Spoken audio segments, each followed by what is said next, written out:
साझेदारी विषय प्रवेश पाठ में आपने पिछले वीडियोस में साझेदारी का अर्थ, लक्षण, साझेदारी करार पत्र और साझेदारी अधिनियम 1932 में जो बातें समाविष्ट होती हैं वो सब थ्योरी के रूप में पढ़ा।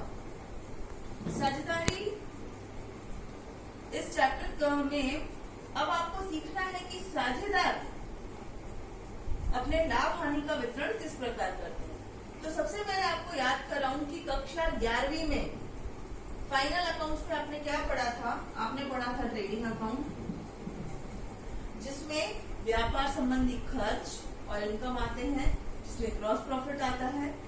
उसके बाद आपने पढ़ा था प्रॉफिट एंड लॉस अकाउंट, लाभ हानि खाता, जिसमें ट्रेडिंग अकाउंट का ग्रॉस प्रॉफिट या ग्रॉस लॉस ट्रांसफर करते हैं और जो है धंधे के सारे इनकम और एक्सपेंसेस आते हैं और एंड में आपको नेट प्रॉफिट या नेट लॉस मिलता है, जो कि ट्रांसफर होता था बैलेंस शीट में।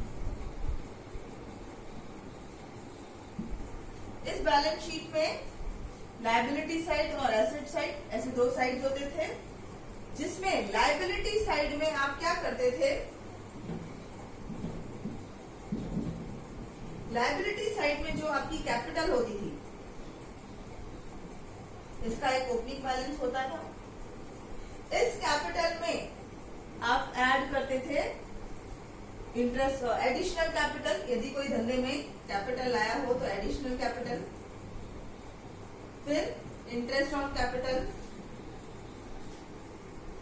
इसके साथ ही इसमें जोड़ते थे आप नेट प्रॉफिट। ये नेट प्रॉफिट जो आपको पीएनएल से मिला था वो इसमें जोड़ते थे। साथ में आप माइनस करते थे ड्रॉइंग्स, माइनस करते थे इंटरेस्ट ऑन ड्रॉइंग्स, और यदि नेट प्रॉफिट ना हो, नेट लॉस हो, तो उसको भी माइनस करते थे और ये सारा टोटल आपका बाहर आता था।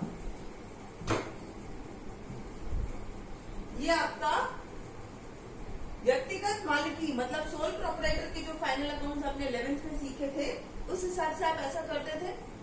यहाँ पर ध्यान देने वाली बात यह है कि तब एक व्यक्ति मालिक है, तो आपने क्या किया, उस एक ही व्यक्ति का कैपिटल और उसमें जो भी चीजें जोड़नी है, जो एडिशनल कैपिटल लाया, प्रॉफिट, सब कुछ जोड़ के और माइनस करके जो अमाउंट माइनस होता था वो सब प्लस माइनस करके आपने एक अमाउंट फाइनल बाहर लिखा।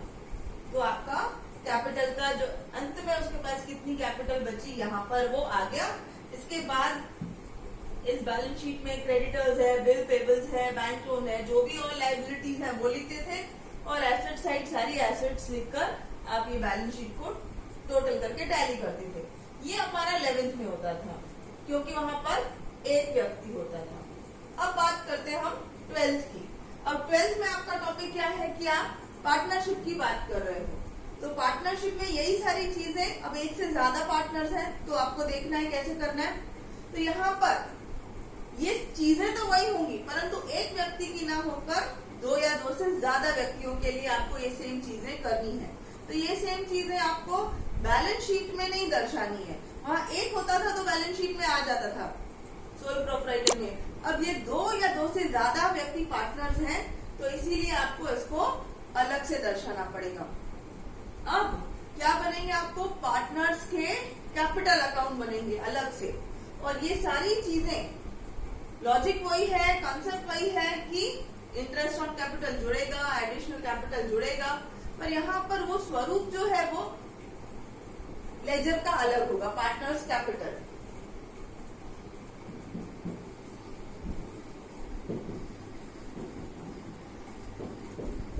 पार्टनर्स कैपिटल अकाउंट अलग से बनेगा क्योंकि ये लेजर है, राइट। तो लेजर को आपको अलग से बताना पड़ेगा।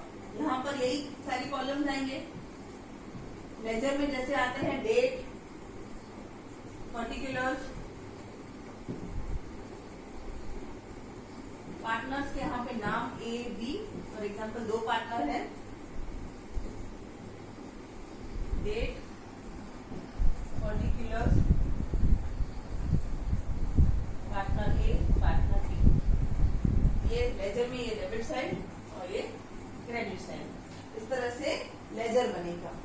अब जो चीजें जुड़ती है वो क्रेडिट साइड आ जाएंगी, जो चीजें माइनस होती है वो डेबिट साइड जाएगी। जैसे ये कैपिटल है, ओपनिंग बैलेंस था, तो यहाँ पे पार्टनर्स का ओपनिंग बैलेंस साल की शुरुआत में से 1420 बाय बैलेंस ब्रॉट डाउन, ये जो बैलेंस आया।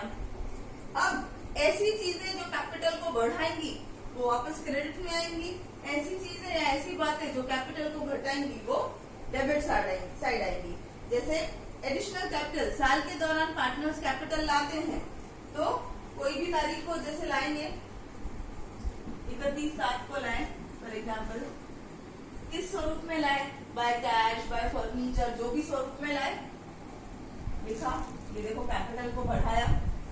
इसके बाद इंटरेस्ट ऑन कैपिटल पार्टनर को मिलता है, तो ये से इस तरफ आएगा। इंटरेस्ट ऑन कैपिटल की गणना साल के अंत में होती है 31/3/21 फॉर एग्जाम्पल।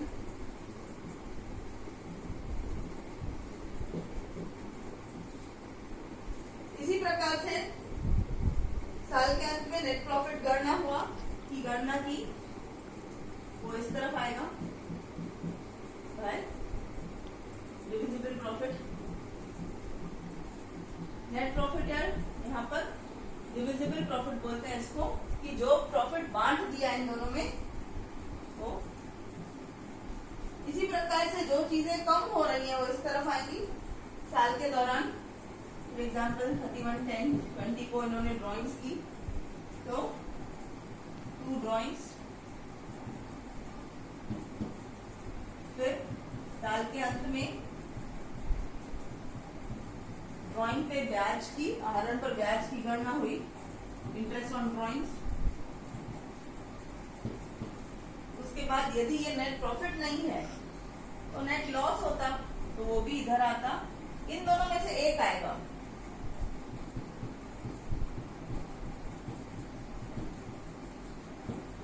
और उसके बाद जो भी बैलेंस आता है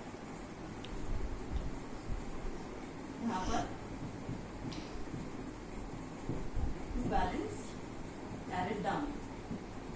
अब ये जो बैलेंस आया, ये बैलेंस आपको पार्टनरशिप की बैलेंस शीट में, पार्टनरशिप के जब फाइनल अकाउंट्स बनाएंगे तो उसकी जो बैलेंस शीट बनेगी, ये बैलेंस आपको वहां डायरेक्ट लिखना पड़ेगा।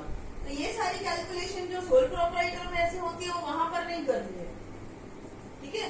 ये वहां पर वो डायरेक्ट एंड रिजल्ट, जैसे यहाँ पे एंड का कैसे अमाउंट आया प्लस माइनस करने के बाद, और वहां पर भी ये प्लस